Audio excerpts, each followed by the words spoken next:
Hello and welcome to the news at 10 on NTA News 24. We are live in Abuja and I am Nolene Ebel Ame. First, let's take the headlines. Swedish investors commit to invest millions of dollars in Nigeria's critical sectors.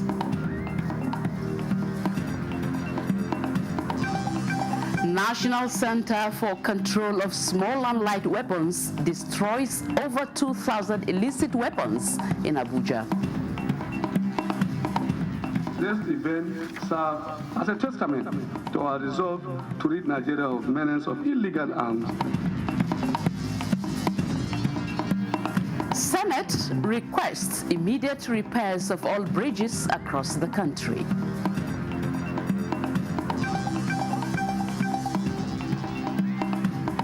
And First Lady Oluremi Tinubu visits Maiduguri, promises support to women affected by flood disaster.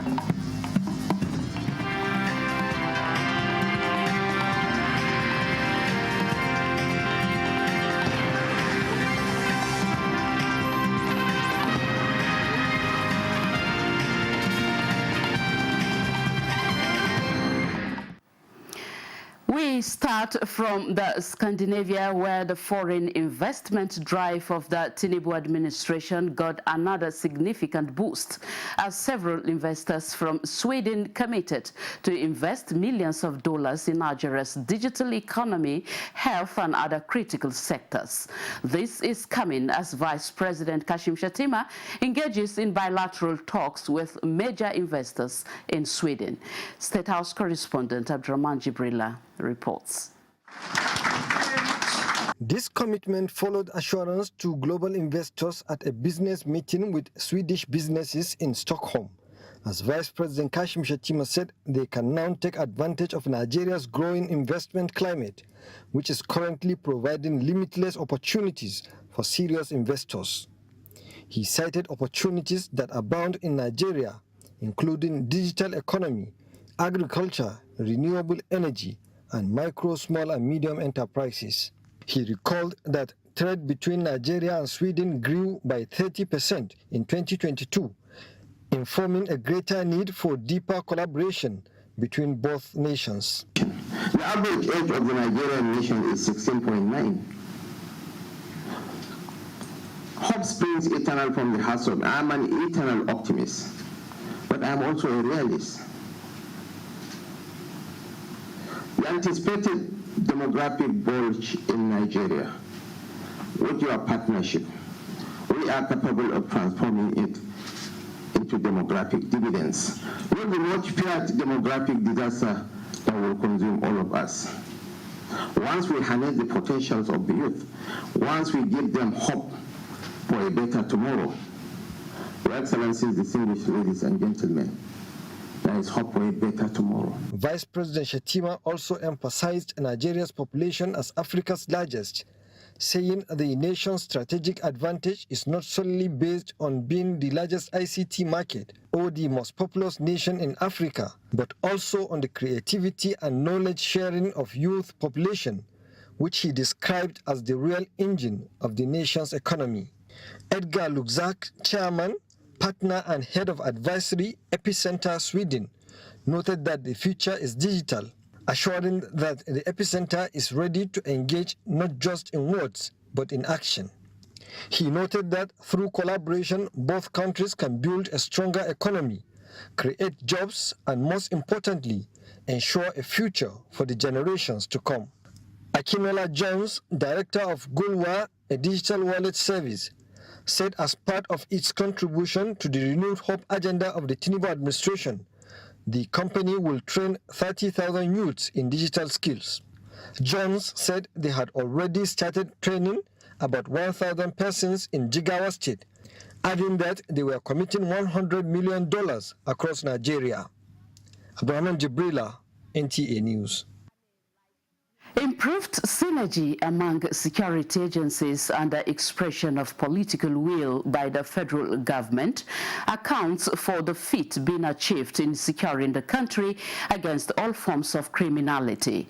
Defense correspondent Ismail Musa reports that the National Security Advisor Nuhu Ribadu stated this at the destruction of more than 2,000 illicit weapons by the National Center for the Control of Small and Light Weapons in Abuja. More than 2,000 weapons being destroyed by the National Center for the Control of Small and Light Weapons to curb the circulation of illicit arms in Nigeria. 12 billion rounds of ammunition are said to be manufactured annually.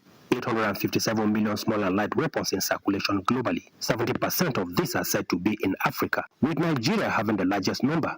Nigeria's porous borders tend to amplify the illicit act, fueling terrorism, banditry, and secessionist agitation in parts of the country.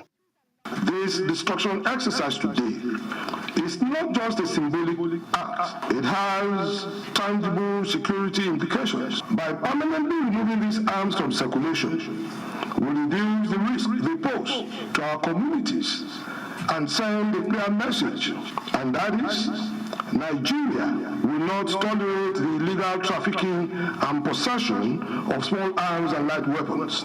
Coordinated approach. The National Security Advisor reaffirms renewed commitment to secure the country, attributing successes recorded to synergy among security agencies. This event serves as a testament to our resolve to rid Nigeria of menace of illegal arms while ensuring a safer, more secure, and prosperous country. We will fight it. We will secure this country. We will work. We are not going to relent. They think we are jokers. We are not. We know what we are doing. I can assure you, with the leadership we have today in our country, we have hope. The arms destruction exercise is the third in the series since the establishment of the center in 2020. In Abuja, Ismail Musa, NTA News. Let's shift our attention to the National Assembly now, where Senate wants the federal government to use emergency funds for immediate repair of all bridges across the country. This was in response to a motion from Senator Sani Musa on the collapse of the Zungeru Bridge along the Mina-Zungeru-Tegna route, which he said has forced diversion to the old bridge originally designed for railway. National Assembly correspondent Lami Ali reports on this and other proceedings at Senate Thursday plenary.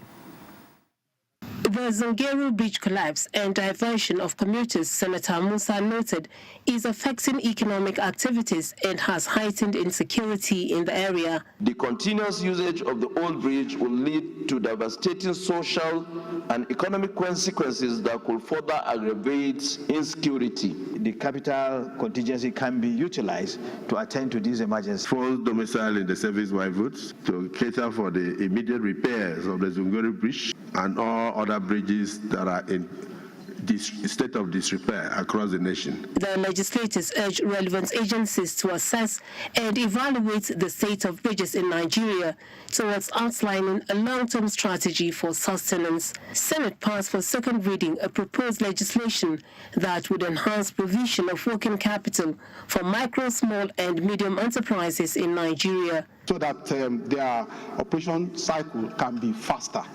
When you do factoring, small businessmen use their invoices to borrow money from a third party. Bills seeking the establishment of Federal University of Technology in Akwa Ibom State and Federal College of Agriculture and Animal Husbandry in Gombe State passed second reading. My senator, this is agrarian. It's the food basket of that state. We need to build our capacity in the agricultural sector. In that savannah land, an institute where Nigerians can be trained to improve on the productivity. Meanwhile, the 10th Senate has passed a vote of confidence in the President of the Senate, Godswill Akpabio, and the entire leadership. All of us should stand united. Not just the northern senators. Vote of confidence in your leadership. I feel humbled, but I'm obligated to put the question. Those in support that this vote of confidence on the Senate leadership be carried. Say aye. Those against, say nay. They are not here. The ayes have it. From the National Assembly, Lani Ali, NTA News. And from the Green Chamber, in a bid to strengthen oversight of federal procurement policies and procedures, the House of Representatives has passed a resolution calling for an increase in the budgetary allocation for the Bureau of Public Procurement, BPP. This decision is aimed at enhancing the Bureau's capacity to monitor procurement processes across over 800 government ministries, departments and agencies nationwide. National Assembly correspondent Mitaire Ikpen tells us more. Mr. Speaker, distinguished colleagues. Presenting the motion, Representative Uyime Idem describes the 1.8 billion naira 2024 budgetary allocation of the Bureau of Public Procurement as grossly inadequate to carry out its statutory responsibilities. The House notes the need for the attainment of transparency, competitiveness, cost-effectiveness, value for money, and professionalism in the public sector procurement system. Urge the federal government through the Ministry of Budget, Economic Planning to review the budgetary allocation for the Bureau of Public Procurement in line with current realities. This motion is referred to the Committees on Public Procurement, Appropriation and National Planning for further legislative action. Meanwhile, a bill to make it mandatory for government ministries, departments and agencies to prioritize local manufacturers and indigenous companies in the procurement of goods and services scaled second reading. Prohibit the exclusion of locally produced goods in the procurement process. To repeal Local Content Act of 2010. The House also passed for second reading 2 bills to create a new state in the South-South region, as well as to establish a National Institute for Organic Agriculture and Food Safety Research. To create a new state to be known as Abuja State and for related matters. Establish the National Institute for Organic Agriculture and Food Safety Research in Ulonna North Farm Settlement, Isquato, Abia State. Lawmakers at Thursday's plenary referred the bill seeking independent candidacy to the House Committee on Constitution Review for comprehensive consideration and further legislative action. From the National Assembly, Mitaire Ikpen, NTA News. In other news, our federal government's delegation, led by the Secretary to the Government of the Federation, Senator George Akume, was in Jigawa to commiserate with the government and people of the state over the recent petrol tanker explosion that claimed over 150 lives in Majia town of Taura local government area. Mohammed Musa Askira reports that the SGF was accompanied by the Minister of Defense, Muhammad Badaru Abubakar, Chairman of Nigeria Governors Forum Abdulaziz Abdul Fattah, the DG NEMA, among other dignitaries. The delegation, which visited the scene and one of the hospitals where some of the victims were admitted, describes the development as unfortunate and pathetic, noting that President Bola Ahmed Tinubu is with the government and people of Jigawa State as death toll hits 167, with 97 still receiving treatments at various hospitals. So many lives have been lost. We have visited some of the survivors in the hospital. President himself has directed immediate investigation of what has happened by the Federal Road Safety Commission, not just incident, but other similar ones in the country. The whole purpose is to reduce, as it were, the number of fatalities that occasion on our roads virtually on a daily basis. Chairman Nigeria Governors Forum Abdurrahman Abdurazak states that Nigeria's Governors Forum will work together with the federal government to review the nation's road transportation protocol to ensure safety of lives and property of Nigerians on the road. It's about more information dissemination in our communities about the danger of tanker explosion, oil spillage, containment. So it's about passing more information about the dangers and hazards of this thing, which will deepen and continue to do.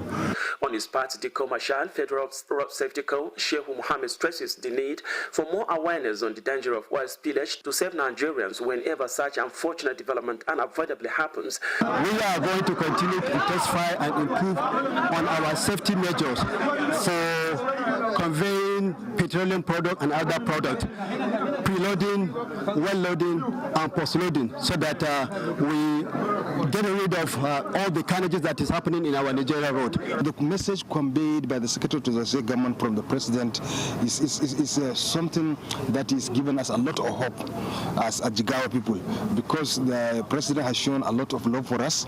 He has shown a lot of concern for our people, and I think it is important we appreciate Mr. President for what he has done to us. The delegation comprising of Defense Minister Muhammad Badru Abubakar, Minister of Interior Olubomi Tunji Ojo, Chairman Nigeria Governors Forum Abdrazak Abdurrahman, the Senior Special Assistant to the President on Community Engagements Northwest Abdullahi Tanko Yakasei, Director General National Emergency Management Agency Zubaida Umar, and Co-Marshal Sheikh Mohammed under the leadership of Secretary to the Governments of the Federation George Akume was at the Emir's Palace Ringim to condole with the entire emirate over the disaster. From Dutse, Muhammad Musa Askira, NTA News. This is the news at 10 on NTA News 24. Let's take a break now. More reports when we return. Thank you for staying with us on the news at 10 on NTA News 24. First Lady Oluremi Tinubu was in Maiduguri for a one-day visit, during which she presented renewed hope initiative support to women affected by the flood disaster. The First Lady during the visit announced plans to support women whose means of livelihood were affected by the flood with additional 250 million naira. Mohammed Goni reports. President, as well as other dignitaries, were received by Governor Bagana Umar Azulum, his deputy Umar Usman Kadafur, wife of the state governor, politicians, and top government functionaries. The First Lady paid courtesy visit on the Sheikh of Borno, Abubakar ibn Umar Garbe El Kanemi, where she empathized with the royal father over the flood disaster and intimated him on her visit to the state. Your women need money to trade again. We did that for all the women in Nigeria. We just only took 1,000. But we will work again with the First Lady of Borno, Dr. Zulu, and find out how many women we can, petty traders that we can empower quickly. Because we are going to do that also. But today we just brought relief materials, clothing, food items, toiletries that we worked with Her Excellency to let us know all the items to bring, and we are here to donate to the government. You are well and sufficiently represented by Her Excellency, the wife of the Vice President. Immediately a few days after the event. Sincere thanks and appreciation to Her Excellency for being here.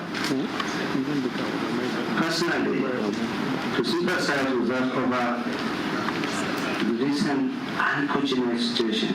At the Government House, the First Lady Oluremi Tinubu made symbolic presentation of the relief items that include clothing, dignity keys, and other household needs for women affected by flood disaster. When women are held, there will be guarantee of food on the table for the family. So we decided, we warned the petty traders before, that we are going to do another 250 million to cover about 5,000 women petty traders, or 50,000 each. So we'll be doing that immediately we get back to Abuja. I want to say that this will be the last time we will experience this type of disaster in this state and even across in Nigeria. We pray that God will bless this land. It's a very, very special land. Coordinating Minister of Health and Social Welfare, Professor Muhammad Ali Fati, presented pharmaceutical products donated by stakeholders in the industry, WHO, and other donors. Let me also use this opportunity to extend my profound appreciation to the Coordinating Minister of Health, my senior colleague Professor Fati, the World Health Organization, and most importantly, the Federation of Nigerian Pharmaceutical Industry Association, in association with the Academy of Pharmacists in Nigeria, for the huge contributions that they have made to the government and people of Borno State. The chairman, Renewed Hope Initiative, had earlier donated 500 million naira to support the recovery efforts of the state government. In Maiduguri, Mohammed Goni, NTA News. On election matters, all is set for the Saturday, October 19 local government election in Kaduna State. Our correspondent, Muhammad Umar Ajingi, is on standby to give us updates on preparations for the election. Good morning, Muhammad.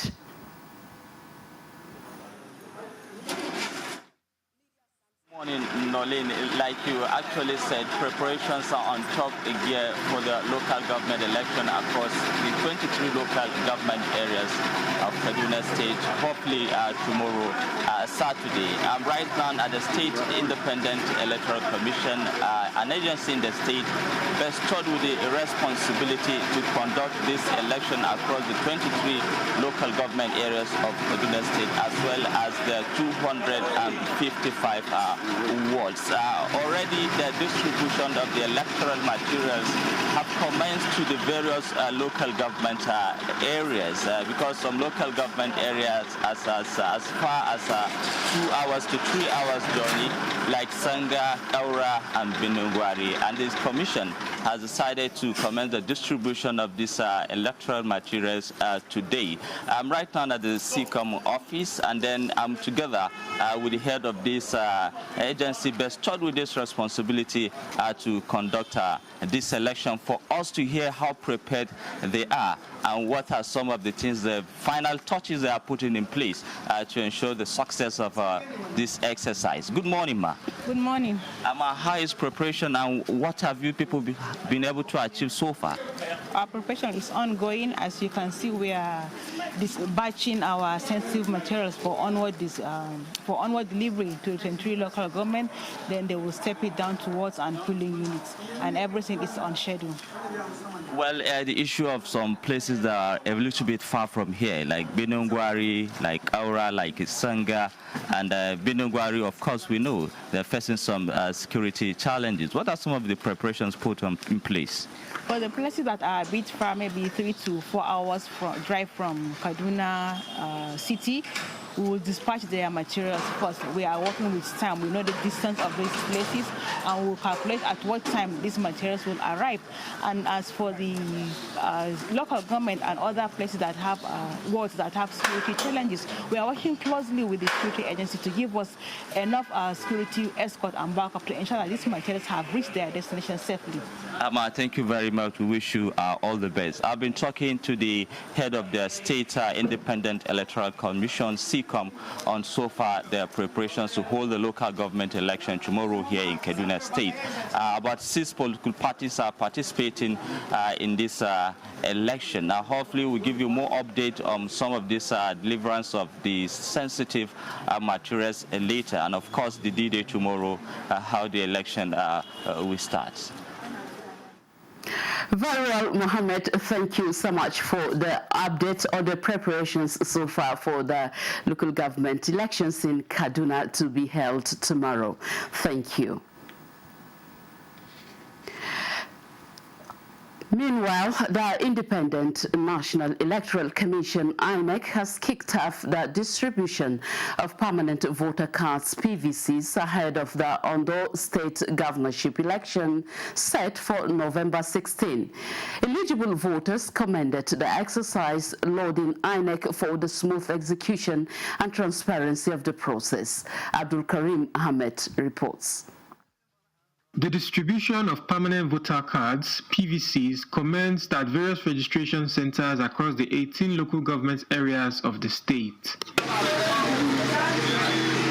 Bumi Abisono, 20, and Jumoke Adeyemi, 21, both female apprentices, expressed their excitement as they collected their PVCs for the first time. This is my first time of voting, so I feel happy. It means a lot, but I'm so happy to collect it now. However, NTA News observed a significant variation in eligible voters' turnout at the registration centers visited. While some locations experienced a high turnout, others showed poor response. You hardly spend 2 minutes before you search your name and get it, then you sign before you leave. So so the process is okay. I'm here since morning. I could not find my voter's card, and my name is not even here. They are not telling me to go to INEC. This is where I register. I thank God because we have lined up to collect our voter's card, and this voter's card is our power to vote that day for good governance. The collection exercise is scheduled to conclude on October 29th. In Akure, Abdulkarim Ahmed, NTA News. Let's pause here for our second break. We'll be back with more reports. Thank you for staying with us on the news at 10 on NTA News 24. And still on election matters, INEC has fixed November 8, 2025 for the conduct of Anambra State governorship election. INEC Chairman Professor Mahmoud Yakubu announced this at a meeting with the chairman of political parties and the leadership of Inter-Party Advisory Council IPAC in Abuja. As you are aware, the last governorship election in Anambra State was held on the 6th of November 2021. By the effluxion of time, the governorship election is due next year.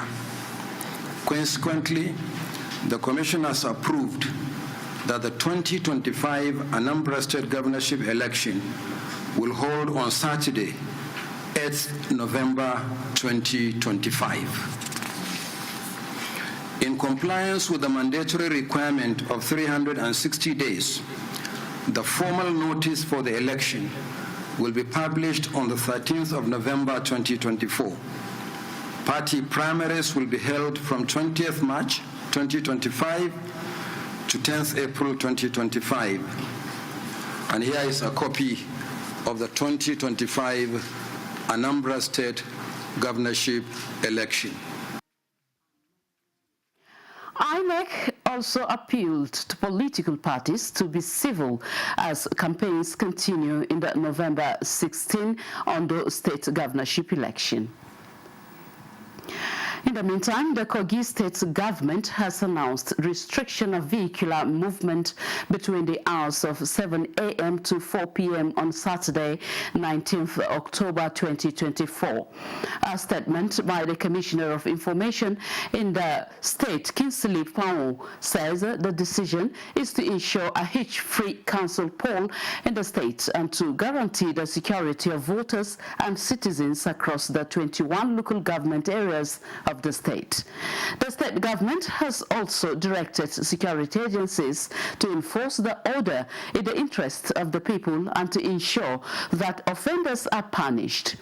The state government also calls on citizens to come out massively to participate in the local government election to elect their representatives at the local government areas, assuring prospective voters of adequate security as they exercise their franchise on Saturday. The statement also expressed confidence in the capacity of the Kogi State Independent Electoral Commission to organize a free, fair and credible council poll across the state.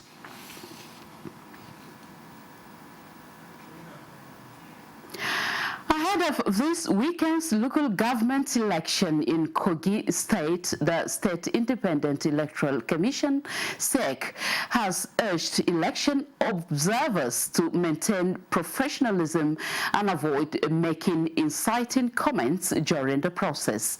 This appeal was made during a meeting between the Electoral Commission and observers in Lokoja. Jonathan Omajeli reports. The meeting between the State Independent Electoral Commission and prospective election observers is part of the final preparations for this Saturday's local government election. The chairman of the State Independent Electoral Commission, Maman Ndaeri, stressed the important role of election observers and urged them to carry out their responsibilities lawfully and professionally during the poll. You know, sometimes we see observers having conflict with security agencies. I have to enlighten them that even though you have the mandate to go around on election days, you are not supposed to be unruly. and we're able to inform them also that they should be mindful of what they say, especially during the election. We know there is freedom of association, freedom of expression, but during the elections, that freedom should be curtailed. Do your job and then write formally. On election day, we have been told what to do and what not to do. And as observers, we have a code, what you must not say, and you must not also intervene. And I think it's important that this kind of briefing takes place. He said the commission is fully prepared, with sensitive materials expected to arrive soon. In Lokoja, Jonathan Omajali, NTA News. From Lokoja, we take you to Rivers State, where the governing All Progressives Congress APC Rivers State chapter says Governor Siminalayo Fubara's high-powered commission of inquiry into the recent burning of some council secretariat falls short of credibility and integrity to do justice to the issues at hand. State acting chairman of the party, Tony Okocha, who expresses displeasure in the unhealthy political rivalry in the state, says the situation is not in the interest of the state and democratic leadership. That it is not enough to set a judicial commission of inquiry to investigate the fire incidences in the 3 LGAs. He should also include the bombing of APC secretariats. Tony Okocha says for the panel to be holistic, its terms of reference, it should be extended to cover the demolition of the State Assembly complex in Port Harcourt, which constitutes an affront to democracy. Governor's attempt as an attempt to witch hunt. And our argument is, if you know them, why don't you use the police and arrest them? Why waste River State money and why waste time? The acting chairman particularly applauds President Bola Ahmed Tinubu and the FCT minister for their separate interventions in stabilizing politics in Rivers over avoidable attacks of APC members. The African Continental Free Trade Area Coordination Office in Nigeria is solidifying the implementation of the agreement in the country through extensive consultations with the Nigeria Customs Service. National Coordinator Shegun Olowo says Nigeria must now gravitate towards the export trade to reap the immense benefits. Kunle Ade reports that the stakeholders' engagement on harnessing. The attainment of Agenda 2063, the Africa we want, has been hinged on the success of the African Continental Free Trade Area, which connects 1.3 billion people with a combined gross domestic product of $3.4 trillion.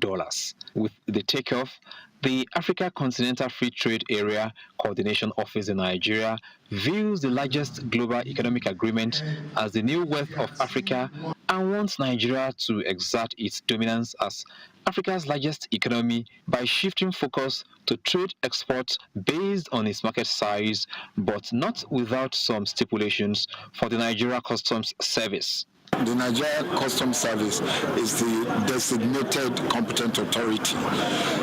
In that case, they are going to be issuing the certificate of origin for any goods that want to go out. They hold the HSC codes. Our own customs has really geared up to the tax right from the inception of when we were negotiating for this agreement. Being critical to its implementation, Customs remains unambiguous that issues like tariff concession on selected products will expand intra-African trade, which will ultimately reduce the cost of doing business. The objective of this program is to strengthen the understanding and effectiveness of customs officers deployed in the implementation of the AFCFTA under the Guided Trade Initiative (GTI) through capacity building. Very clearly that the Nigerian Customs Service does have a focus on trade facilitation, on focus on ensuring that Nigeria is a major beneficiary of the African Continental Free Trade Agreement. This is our opportunity to work together, to collaborate, to invest in different geographies across the continent. 54 out of 55 African Union members have signed the African Continental Free Trade Agreement, while 47 have ratified. Kunle Adeyeye, NTA News. Elsewhere, a one-day engagement with the theme Harnessing the Petroleum Industry Act, PIA, as a catalyst for investment in Nigeria's oil and gas sector was held by the Ministry of Petroleum Resources in collaboration with other stakeholders. It was a gathering of professionals and industry experts with the mission to unlock the vast potential of Nigeria's oil and gas industry through the visionary framework of the Petroleum Industry Act, PIA 2021. Lydia Sampson has more on this.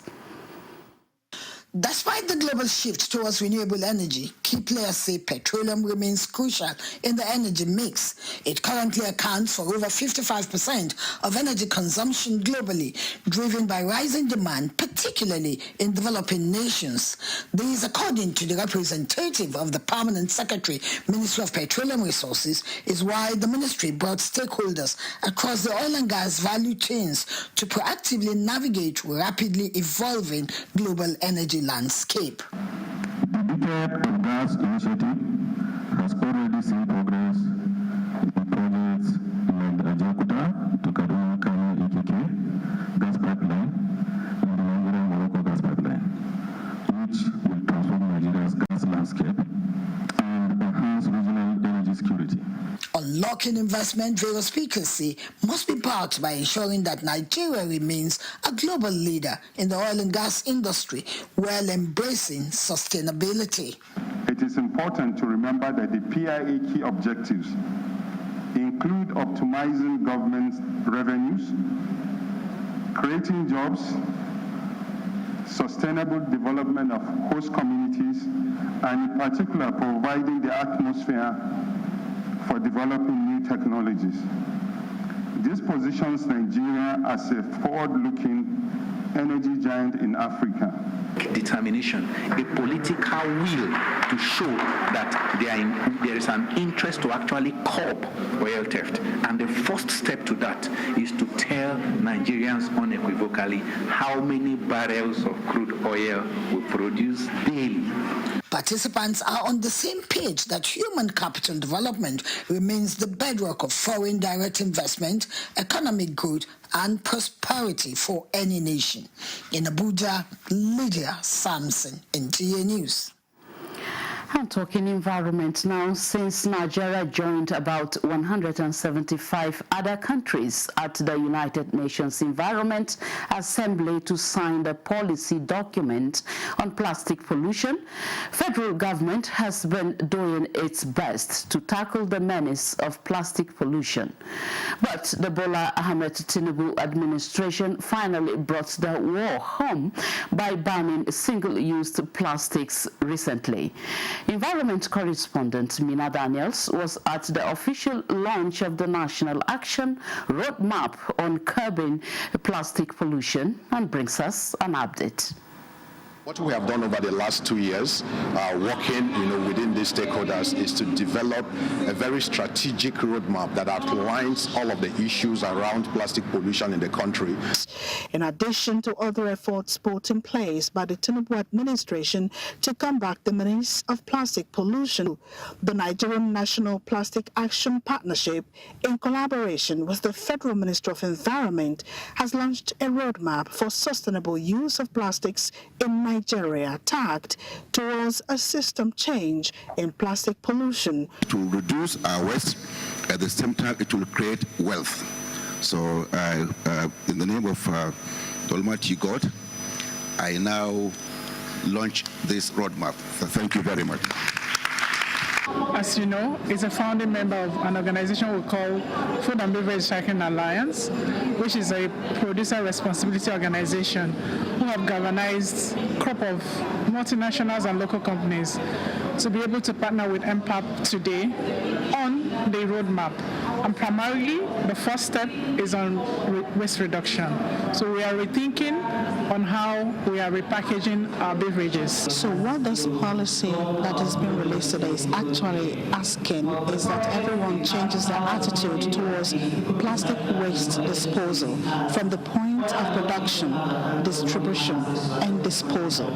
Stakeholders in this room, which includes NESRA, Food and Beverages Recycling Alliance, Recycling Association of Nigeria, and Manufacturers Association of Nigeria, agree that with the current trajectory of Nigeria's plastic waste, the roadmap so launched will stand out as a policy statement that gives stakeholders the impetus they need to change the narrative of plastic waste disposal in Nigeria, with the implementation set for 2025. And it is a plan that, when implemented fully, we should be seeing a 4% reduction of plastic waste menace in Abuja, Mina, NTA News.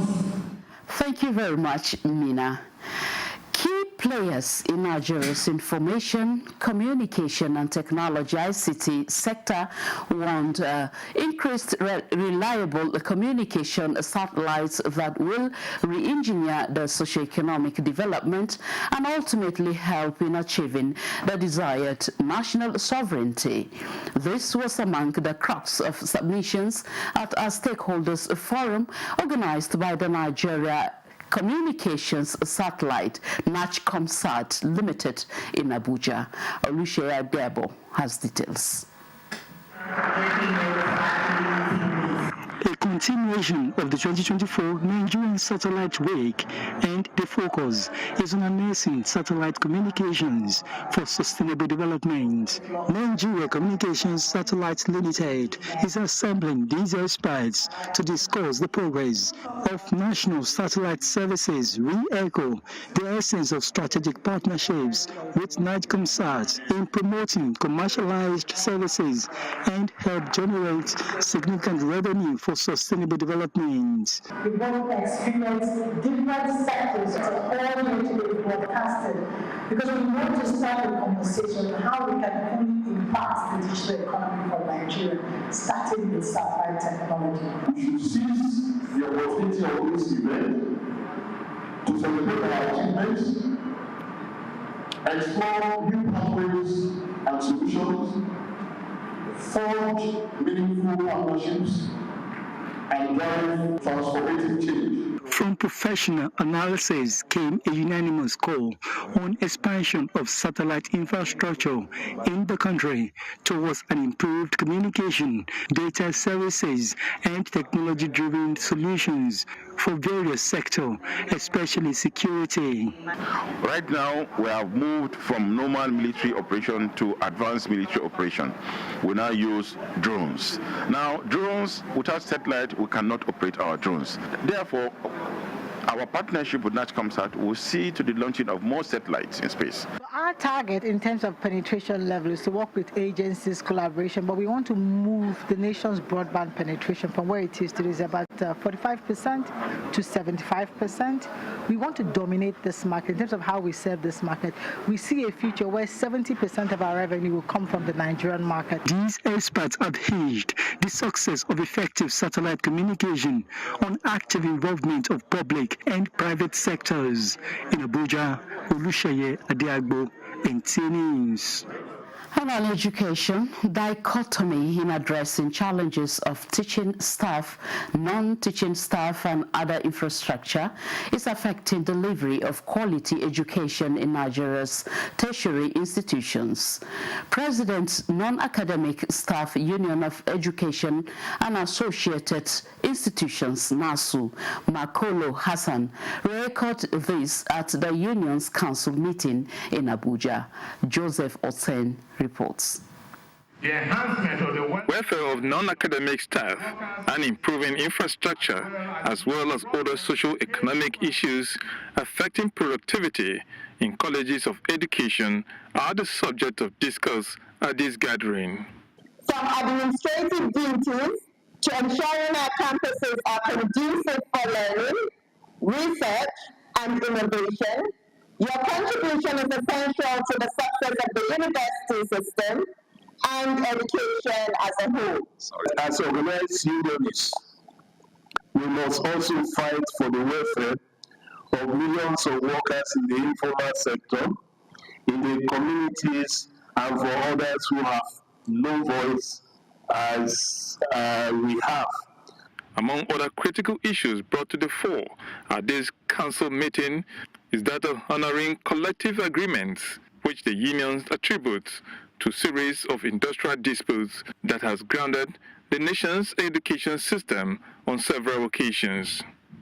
These demands include Congress adjustments, arrears of 55% Congress review, upward review of retirement age in federal health institutions, payment of COVID-19 inducement hazard allowance to the omitted health workers, constitution of boards of teaching through specialist hospitals, payment of salaries of workers in the regulatory bodies, application of international labor conventions and collective bargaining to stakeholders here is vital in preventing further industrial disputes.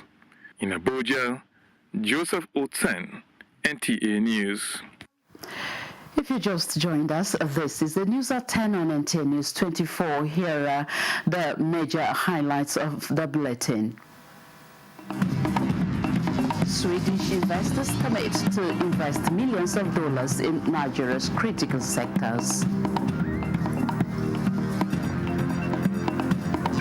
National Center for Control of Small and Light Weapons destroys over 2,000 illicit weapons in Abuja.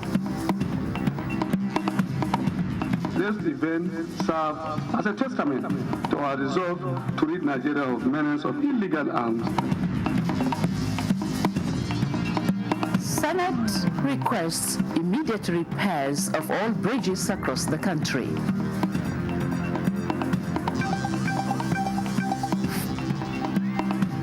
First Lady Oluremi Tinubu visits Maiduguri, promises support to women affected by flood disaster.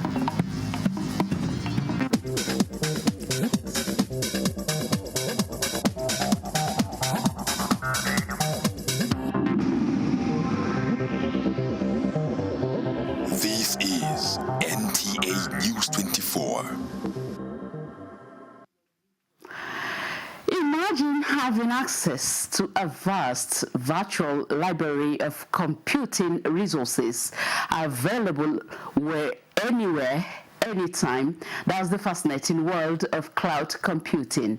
In this special report, Toiba Aniforshe examines this technology and its potential, especially on businesses in Nigeria.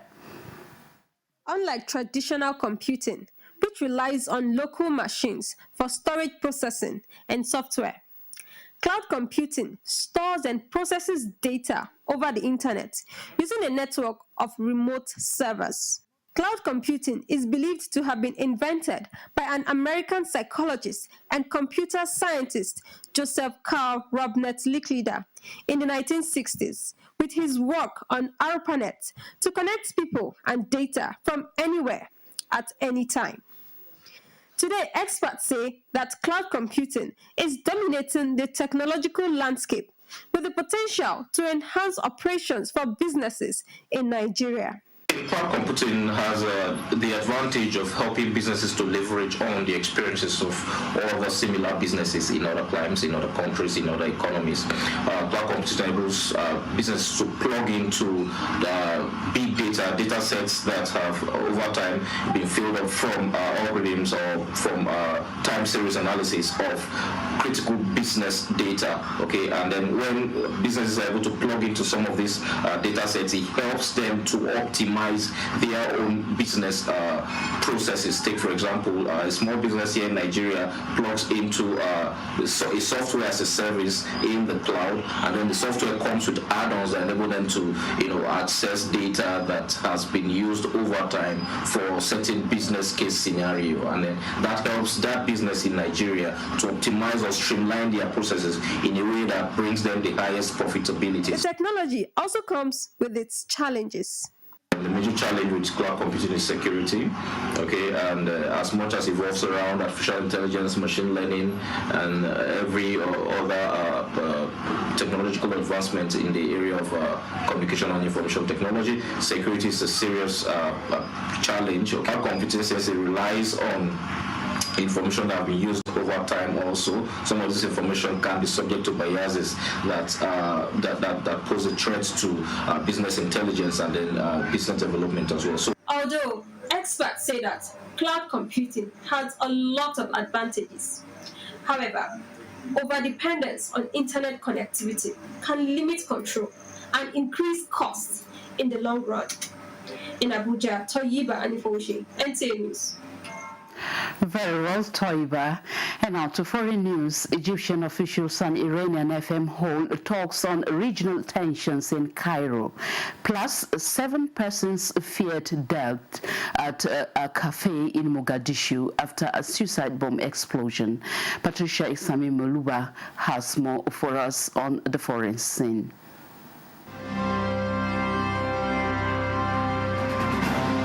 The head of African Centers for Disease, CDS, has urged partners to honor pledges made as death toll on mpox tops 1,000 currently affecting 18 of Africa's 55 nations.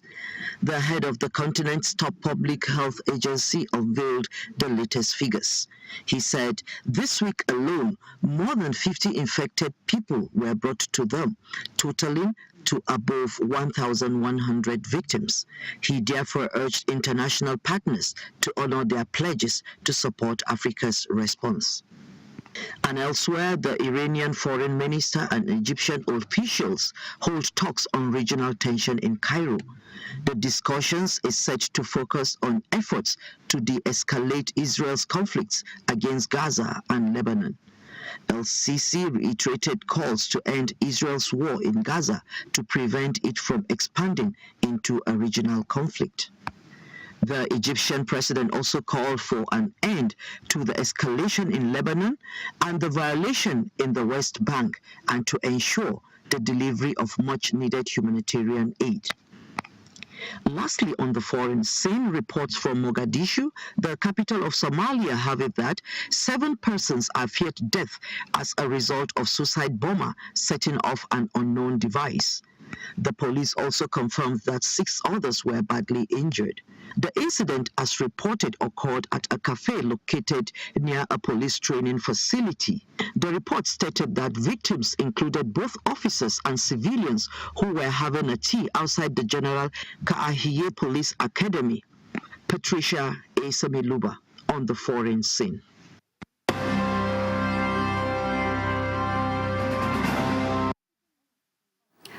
On a solemn note, President Bola Ahmed Tinubu has commiserated with the family of late Chief Emmanuel Iwanyanwu, the government and the people of Imo State and Ndibo, as the burial rites of Chief Iwanyanwu begin in a few days. In a statement signed by the president, he described the late Iwanyanwu as a colossus in many parts. In sports, he was a pioneer. In business, he was indigenous and resourceful. In politics, he was astute. And in philanthropy, he was relentless. The late President General of Ohaneze Ndibo served the nation in many official capacities. He was the founding chairman of the Raw Materials and Research Development Council and the Nigerian Investment Promotion Commission chairman.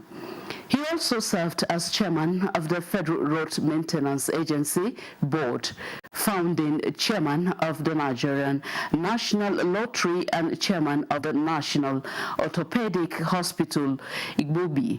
He described described Chief Iwanyanwu as courageous, defiant of injustice, and uncompromising with the heart of a gladiator, resolute and indomitable. President Tinubu noted that the late elder statesman lived a life of service. With his wealth, he served his people and the nation, providing scholarships to indigent students, building schools and hospitals, and supporting many charitable causes. And that concludes the news at 10 on NTA News 24. Thank you for watching. I am Nolene Ebel Ame. I bring you the news updates at 11.